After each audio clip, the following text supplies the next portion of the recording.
Good morning, good afternoon, good evening.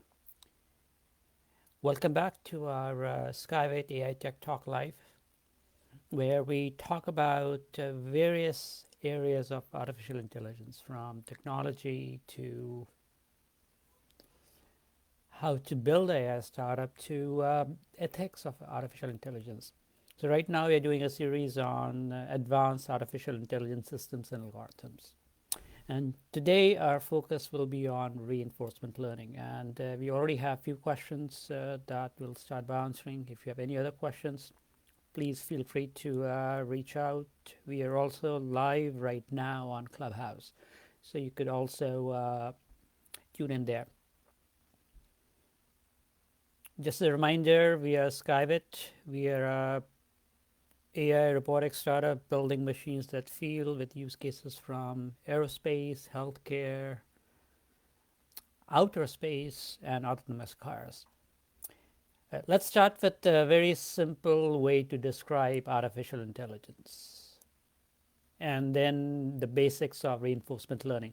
Artificial intelligence is of to get machines to make intelligent decisions, and within artificial intelligence, one of the much talked about area is machine learning, where we are getting machines to figure out the rules in our system or to learn the world, where they're the one building the rules. And that's what machine learning is, in a very simple way.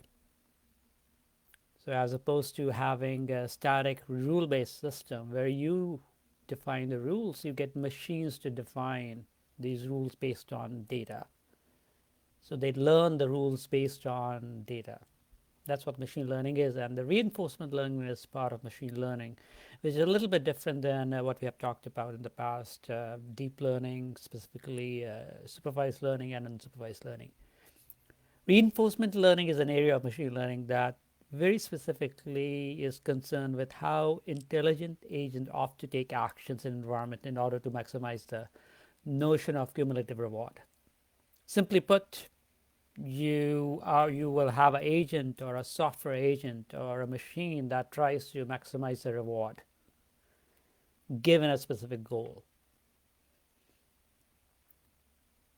So the agents or the machines or the software machines, or it could be even be a hardware machine, always learn from exploration and exploitation.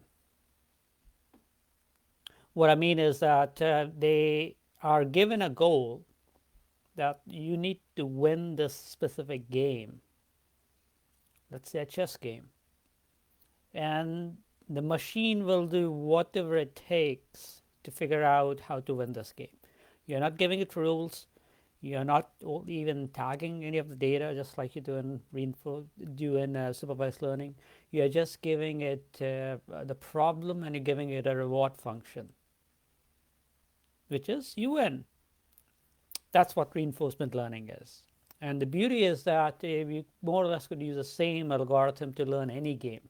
So once you figure out that this is the algorithm that you will want to use to play chess, it could very well play another game with some fine tuning.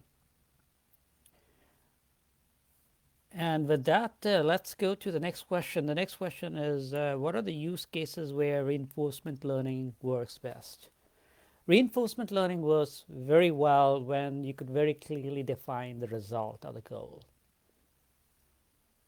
Trying to figure out a path from point A to Z, where you are very specific that this is what the goal is easy, because the machine or the agent could go in any direction, try multiple things to finally reach that goal. It will take a lot of time for it to do it, but it will ultimately reach that goal as long as that rule is very well defined. So game playing where you are competing against some of the other players is a great example where reinforcement learning works very good. The Go game is a great example. And just to very pragmatically show how deep learning works, or how not deep learning, how reinforcement learning works, I will just give you a very simple example. This plane needs to fly or reach this hand. And how will it do that? If its eyes was closed, it will try to go here and it will crash. It will go up, it won't find anything. It will go here and it will kind of graze the arm or the finger. So it knows that, okay, something is there in this direction. So the next time it will try, it will actually go right there. That's how reinforcement learning algorithms work.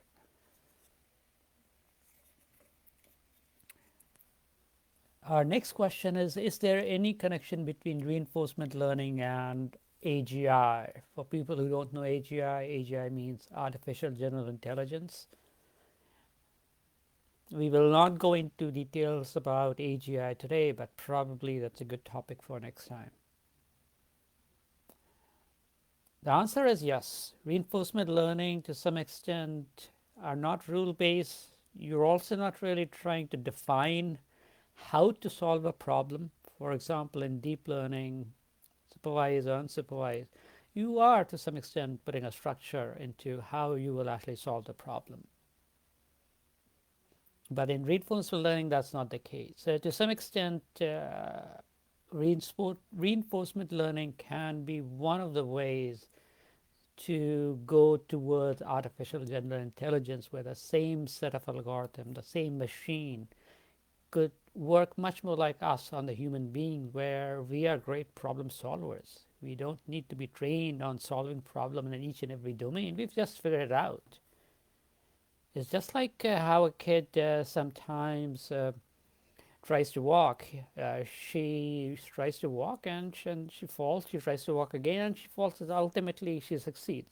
And yes, the parents are helping, and that is also how you could actually accelerate how reinforcement learning learns or is able to reach its goal.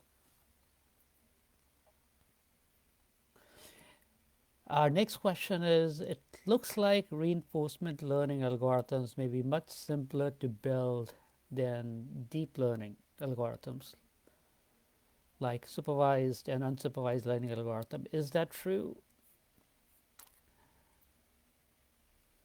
To some extent, it is correct. It is certainly true that the logic or the code to build reinforcement learning algorithm is easier.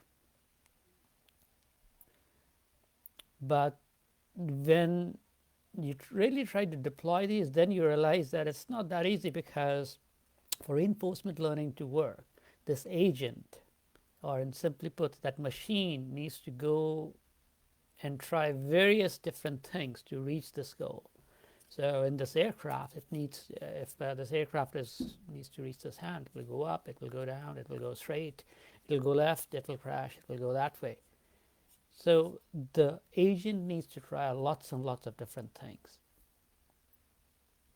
And in real world, it would have been easier, because we have Newton's law of gravity.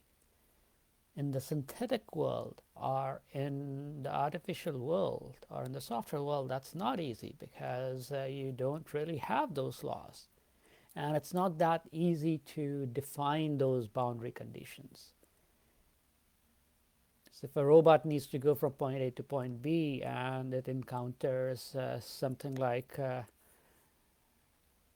a box, what should it do? So we need to really define the physics of that box in our synthetic model for it to be useful. And that's some of the issues related to reinforcement learning, that yes, you can get it up and running soon and fast, but to really make it useful, you do need to build a full environment, and that just sometimes takes a lot of time. And if that environment, or that synthetic environment, is not what the real world will look like, you end up in trouble, because then when you actually try to deploy this algorithm in a real world situation, it won't work well.